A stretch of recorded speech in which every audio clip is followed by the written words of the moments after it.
warahmatullahi wabarakatuh. Selamat datang bertemu lagi saya Zazah. Kali ini Zazah bersama dengan anak saya Zazah, iaitu Amar. Memang. Ini elok lah, Amar. Amar ni dia buat kelakar juga kadang-kadang. Tadi kita orang jalan dekat Lotus Selatan ni. Pasal Lotus Selatan ni kita pandangkan perkataan free. Dia ingat boleh dapat free. Yang free tu kalau Amar beli barang baru dia bagi free. Dia ingat dapat barang yang free. Mana maunya orang tu bagi free. Beli tu baru dapat tu free. Lepas tu dia nak free aja, yang punya free je. Mana boleh. Amar nak yang free je. Tak boleh lah. Nak makan ni gula-gula. Jatuh. Okeylah, kami nak pergi ke belah sana pula. Jalan-jalan. Rakam tu apa sebab dia pandai buat lawak.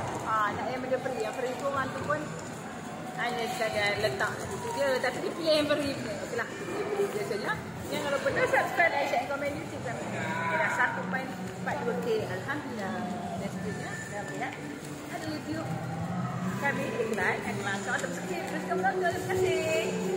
Okeylah, kita